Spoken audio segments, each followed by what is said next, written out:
Hi guys, so I've put together a video here for you. I'm going to show you a few things regarding the layers panel in Photoshop. If you watched the video and read the chapter that I made into a PDF and sent to you last week, hopefully you guys know how to set up a document or open a document in Photoshop. If you need a refresher, I'm going to go show you how to do that real quick right now.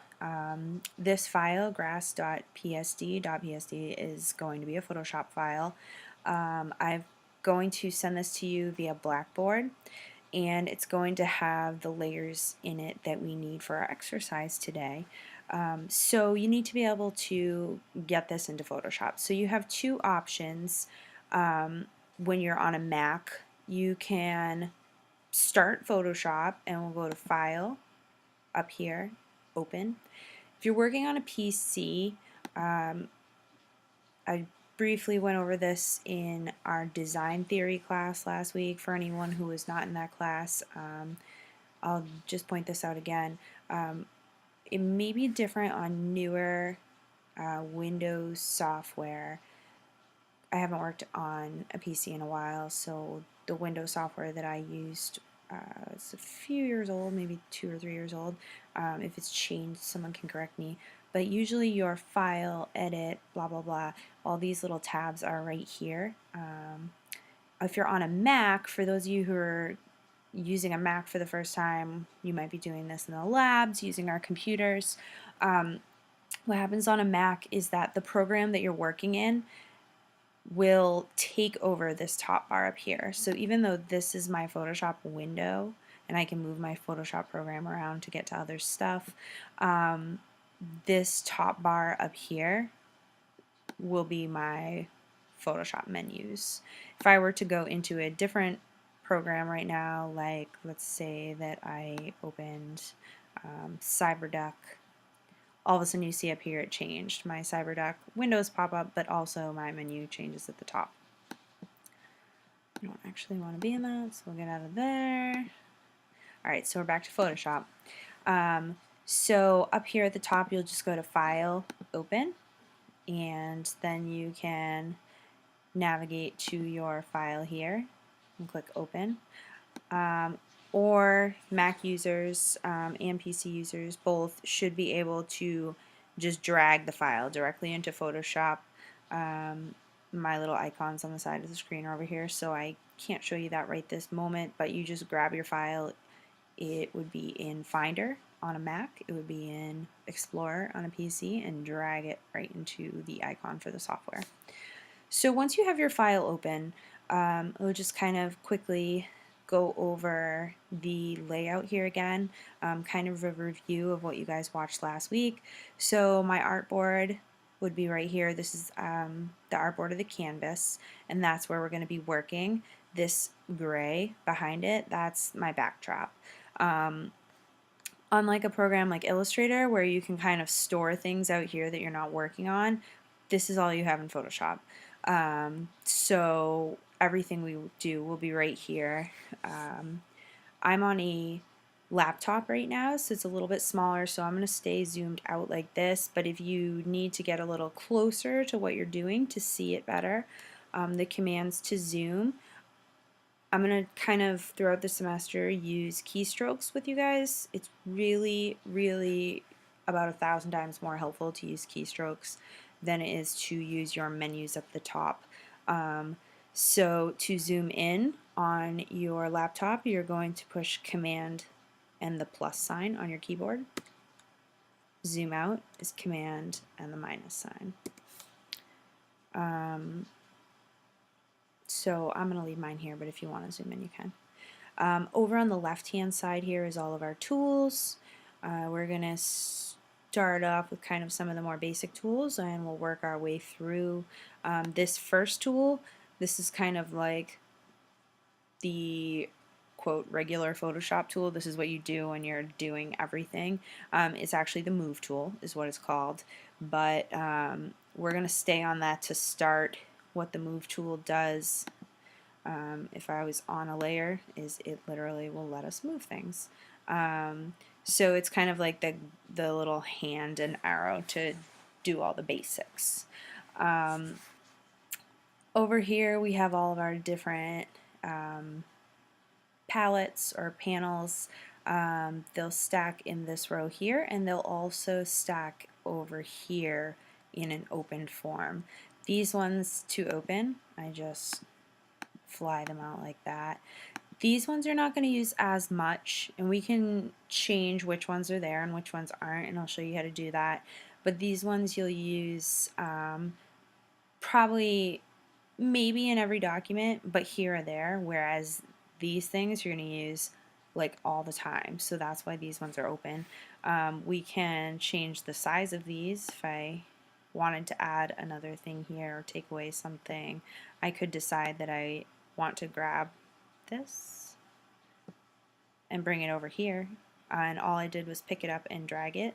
So now I always have my character palette as well as my layers palette, but I'm actually going to put that back because you're going to be using your layers palette so often that it's really the only one that I keep readily available. So that's where we're going to start, because everything in Photoshop works on a layers system. Just like when you're layering paper on a table, whatever's on the bottom is underneath, and then as things progressively stack up here, they're going to get closer to the top. So if I was to lay down a piece of paper and then lay down another piece of paper over it, I can't see the bottom piece of paper because it's being blocked by the top one. That's the exact same way that these layers work.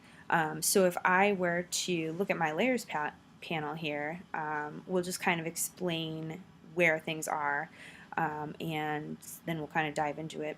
So your layers panel will typically pop up in front of your channels panel and your paths panel. Those are a little more advanced. We're going to start with layers, but know that it's the front tab in front of those two. So your layers will appear right here. If you see how they turn blue, I'm clicking on the different layers. The background layer will be always the layer that is there when you first open up the document. So even if it's a blank background layer, you'll always have a black background layer. I can't say background. Your background layer will also always be locked. So what that means is I can't do anything to this layer. I'll just show you guys real quick. I can't drag it. I can't move the layer of it, but I also can't alter it. If I wanted to do anything to my background layer, to unlock it, to kind of turn it into a regular layer and say it's just a layer I'm working with, I have this little lock guy here. I just click that and he is now a regular layer. Now I can move that up and put it on top of this one here. So that's the first thing about layers, is that your background layer is always going to be locked. The next thing, I guess we'll just kind of spiral outward here on the panel. So the next thing you'll see is these little eyes here. And what those are is those are your visibility toggles. So right now I'm on layer 1, which is this kind of grassy picture. That's what you're seeing here because it's the top layer. So I have that one highlighted, and if I didn't want to be able to see that layer because I wanted to hide it to see what was underneath it, or I was testing out layouts and I just want to see what something looked without it there, I would click on this visibility toggle, the eye, and that eye now closes. So now I'm seeing the next layer down because I've removed that top piece of paper, so to speak. And so my landscaping layer is the next layer I see, so I see that right here. But I also see the layer behind it because my landscaping layer is just a text layer, so the rest of it, everything outside the text itself, is transparent. So if I had my stack of paper on the table, I remove the top piece, but now my second piece is die cut. There's, you know, like it's a card and they cut a detail out of the card so you can do a peekaboo card to the inside. So now I'm seeing the inside as well. That eye is shut, that layer is hidden, this eye is open, this layer is here. If I want to change my mind, I click it again and my top layer is back. As you start to work, keep in mind that your whatever is blue is the layer you're on. So even though I might come over here and I might try to grab, that didn't work because I have this selected. So I'm going to unselect this. I always have auto select selected. I use it all the time unless I specifically want to shut it off for some reason. When you guys start Photoshop, it may actually not be selected. It may start like this. So what I was trying to actually show you there is if I'm on this landscaping layer, I go to grab this grass. It looks like the grass isn't moving, but that's because I'm not on the grass layer. I'm actually moving the landscaping layer underneath.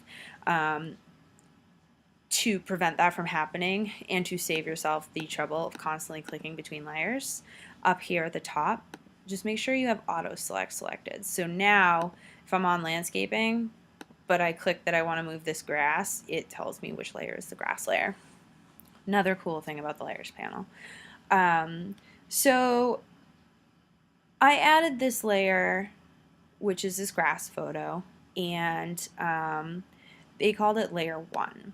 So to add a layer, we would come down to our little bottom icons down here. This one that kind of looks like a page with a bent corner, that's going to be create a new layer. As you go through all your layers panels, all your different panels and palettes, you'll find that anything that kind of looks like this, a page with a turned corner, it might be add a new layer, it might be add a new layer comp, it might be add a new style. They'll all kind of be in the same place here so that you can find them. So if I were to add a new layer, like I said, it auto-named this one layer 1, it'll auto-name this one layer 2, it'll auto-name this one layer 3. So that's how we add our new layer. But maybe I didn't actually want those layers, so I can delete them with the little trash can next to it. Two ways: I can click the trash can and it's gone, or I can have my mouse grab onto the layer itself and drag it to the trash can. Either way. You guys might get a pop-up because you haven't done it before, and it might say, are you sure you want to drag this to the trash can? And you can just hit, please don't ask me this again, select that, and then hit yes. If you are a little not confident and you're afraid that you might drag something in the trash can that you're not supposed to, don't select the please don't ask me again. Let it ask you the first few times, that's okay. So that's how we add a layer, how we take away a layer. And then the rest of the ones down here we will use throughout the semester. I'm not going to go into detail on these right now because I don't want to overload you with new information if you've never done this before. But as you can see the names as I'm hovering, add a layer mask, a new fill or adjustment layer. So these are all different kind of layers, panel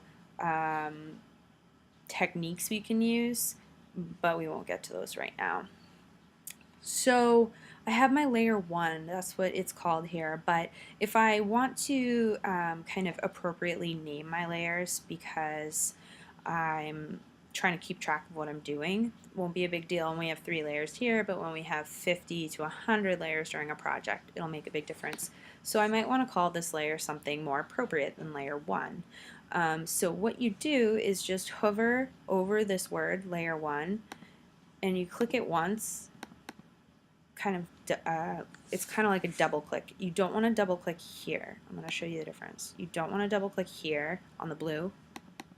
That does this. You want to do it on the word, right on the word, and that'll bring up this change name info field. Grass, self-explanatory, and then hit enter. Now I've renamed my layer. So when I'm looking through later, and you know, this one is kind of easy to tell in the preview icon here because it's a big scene of grass, but if it was a tiny little shape down in the corner, this would help a lot. So that's how we rename our layers. I could do the same thing down here if I wanted to. To reorder layers, you just simply grab on the layer you want to move.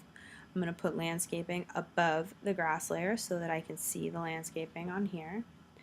and we're gonna grab this and start to drag it up. You can see the ghosting effect as I go up. See right there, I'm halfway above the very top of the layer. I'm gonna move off how that white bar appears like that.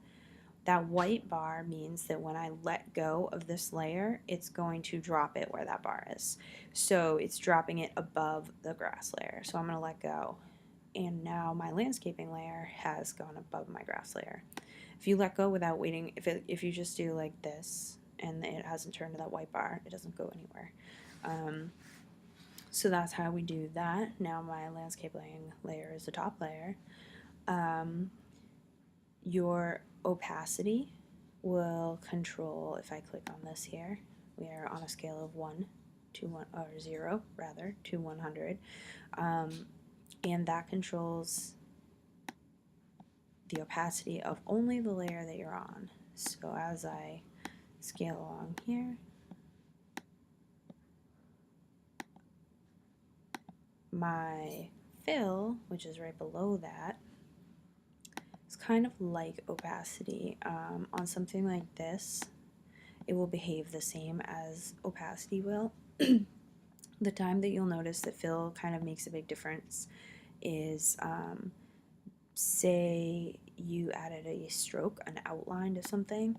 If you reduce the opacity of the object, the stroke will reduce as well at the same time. If you reduce the fill, the object itself becomes more transparent, but the outline of it will stay the same. So that would be how you use those differently. Over here, we have our lock. So remember the background layer was locked when we first opened it. Now my landscaping layer is locked, so it has the same effect. I can unlock that as well. And then these are just a few more locking styles. I can lock the position, which means I can still change this layer, but it can't move. So my background layer is moving, but the landscape layer is not. I don't want that done, so I'm going to unlock it. And lock image pixels and lock transparent pixels. You won't really use those very much. You usually just use your regular locks.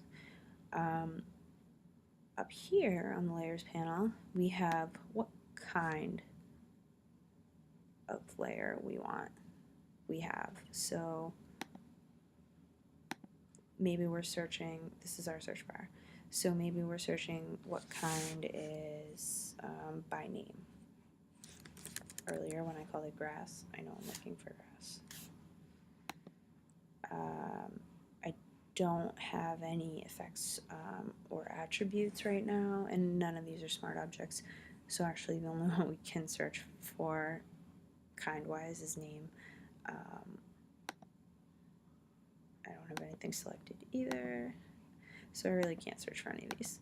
But let me just say, I'm going to do something and then I'm going to undo it. I'm going to select that there. Now if I do, what kind do I want to search? If I select it, it'll do that.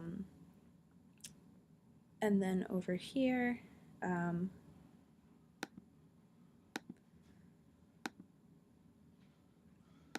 this is the included types that you're searching. So what kind? I could search for just text layers. I have only text layer selected, and the only one it's pulling up is my landscaping, which is my text layer. So those are just search methods. It's not a particularly good example to show you those when there's only 3 layers, but just so you know they're there. So now what we're going to do is we're going to learn how to take our layers here, and we are going to spin them, transform them, they call it in Photoshop, and then we're going to crop them down to a smaller size. So for the time being, we're going to shut off our grass layer. So you guys should be following along with this. You should have this file open. If this is review for anyone because you're a Photoshop pro, then please bear with us because everybody else needs to learn the step-by-step so they know what they're doing.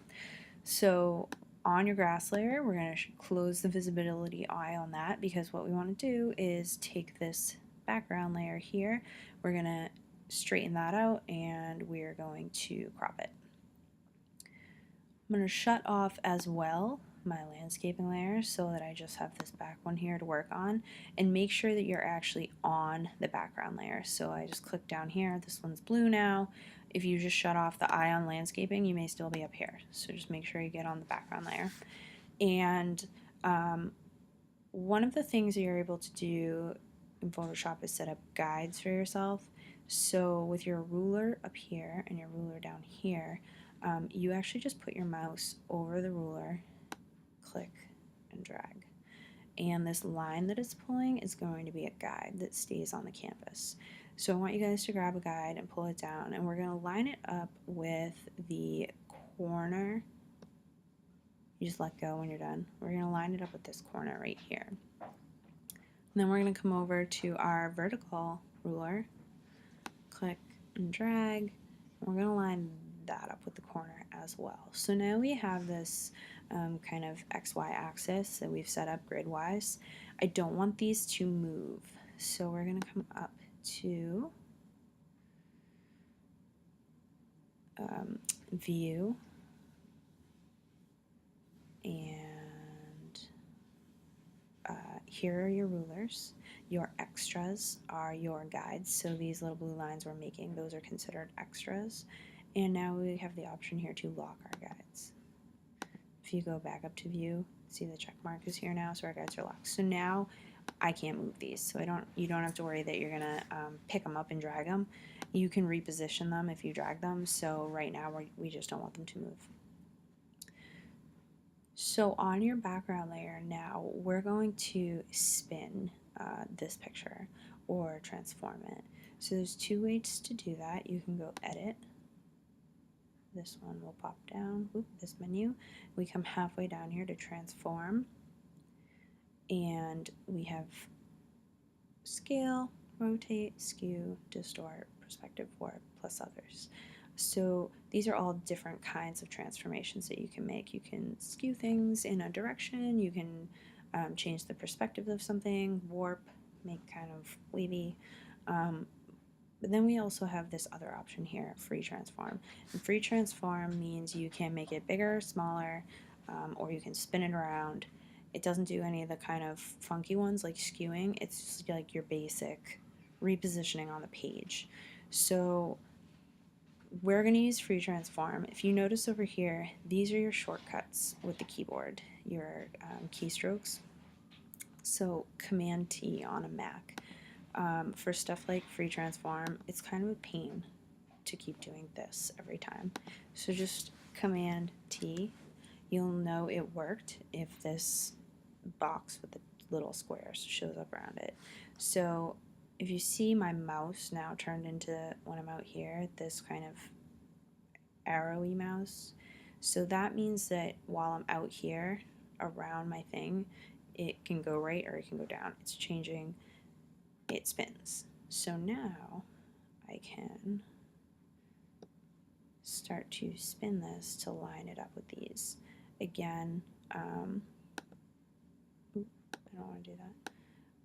So even though your move tool is not selected here because I'm in the Free Transform, you can act like the little black arrow that is your mouse is the Free Transform tool. Is the move tool. So you can just pick it up and move it closer to our little corner we created here just to see when I move in there now, I see that I really didn't line it up perfectly horizontal. So I can come back out here to my corner, turn a little bit, and you can use your arrow keys on your keyboard as well. So I'm just going to do like down arrow, a couple times on my keyboard, and now it's lined up nice.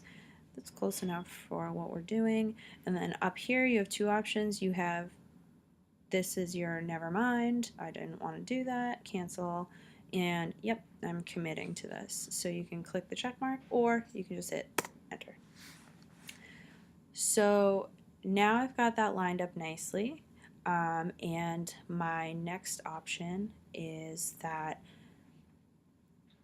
see how my canvas is kind of bigger up here and littler down here? Well, maybe I want to shrink that a little. So I'm going to go back into my my free transform tool. So Command, and actually we won't do that yet, we'll leave it. We'll crop instead. So I'm on my move tool, 1, 2, 3, 4 down from that. Here it's this kind of a square on a square with a line through it. It looks almost like protractors or something. Click on that. That's my crop tool. So you'll know you're in your crop tool when this dotted line with these little boxes comes up. Really easy. Just grab these and you'll be able to see what's outside of your selected area when you start to move. This used to be the size of my canvas. The part that's bright now, the part that's actually highlighted here, is what's in my new canvas. So I can grab all these sides, bring them down. You can also grab the corner, bring the corner in like that. If you want to keep it in proportion, hold the shift button and grab the corner, and then I can only get bigger or smaller. I can't do this. This is without the shift button. This is with the shift button. So I'm just gonna line that up.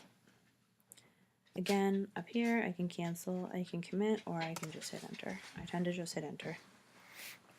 The less often you have to use your mouse, especially I'm on a laptop, it's a touchpad, the better. So it's really kind of helpful to just start getting used to using keys for things. So now I'm going to turn my landscaping layer back on, but because I've cropped my canvas, it's a little too big now. My grass layer is still off. I have my new grass,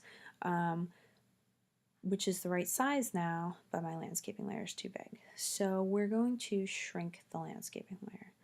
So if you come back, click on landscaping so that that's blue, and then we're going to use the free transform tool again. Instead of spinning, this time we're doing resizing.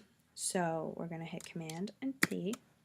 Again, you know you're in the free transform tool because this box pops up. And now I want to keep this in proportion as I start to drag the corner down, because with text especially, text or images, if I do it this way, I've really changed my font in this case. I've made it a condensed font, which isn't the worst thing. You could do it this way, which becomes hard to read because it's so squatty that we don't normally see things that way. So I'm going to cancel, and I'm going to do it again, Command T. I'm going to grab my corner, hold Shift, and scale that down. I'm going to do the same thing with the bottom corner. And once I have it the size that I want, I put it where I want, I hit enter, and it's resized. Cool. It's a little hard to see against this background though, so I'm going to teach you one more thing about the layers panel. So I'm on my landscaping layer, and if I were to double click on my landscaping layer, remember before we double clicked right on the word and that let us rename it. Now we're going to double click on the layer itself, and it brings up this. This is our layer style dialog box, and I won't go into too much detail about all of these because there's a whole bunch. Some you'll use a lot, some you won't, but these are your layer styles. So that includes your blending mode, which actually I think I forgot to show you out here. So we are on normal blending mode. You also have all these other blending modes.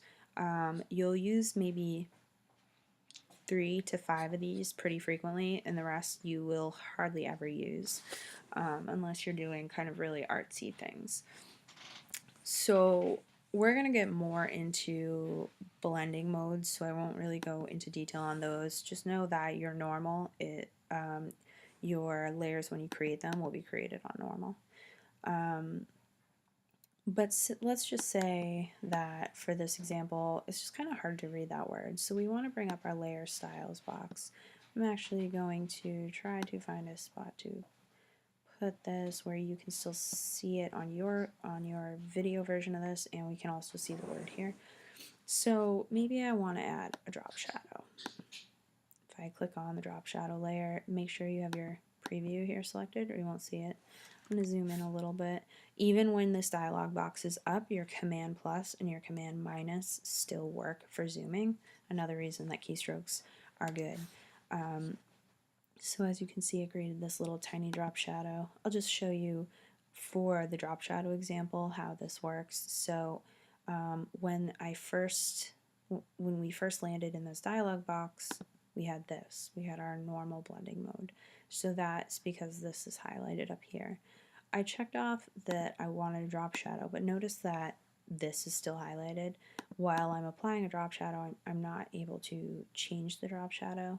So when you're in this layer style dialog box here, if I want to change my drop shadow, I click on this layer, so to speak, and it changes this dialog box here. So now everything I do is regarding the drop shadow. So here are our blending modes again. Notice that for drop shadow, we are no longer on a normal blending mode. Our drop shadow itself has a blending mode of multiply. Our layer still has a blending mode of normal though. It's a black drop shadow, which is fine. The opacity of it is at 35. If I bring this up, see how it gets darker because now it's 100%. It's not see-through anymore. Just put it somewhere. The angle, you can change where the light source is coming from, and then you can just kind of change the size. So you can play with these. This doesn't really make a difference in this case. We just wanted something to kind of make that stand out. And then I hit OK. I'm going to do Command minus to zoom back out, and now the word kind of stands out against this background a little bit better. So once we've made these changes, we are going to do File and Save or Command S. You can do either one. If I want to see it without these guides here, I'm going to go to View and I'm going to see how Extras is checked. I do not want to see my extras anymore. And they're gone, and we are back to our original screen. And so that's that. So that's a little bit about the layers panel, how to add layers, how to take away layers, how to move layers. Transforming your document will spin it around clockwise or counterclockwise, and or resize it larger or smaller. And crop tool will change the size of your document. You'll know your document size actually changed because of your rulers here. My rulers are open. I always have my rulers open. But if you guys did not have them here, view rulers. So that should be it, and email me and let me know if you have any questions.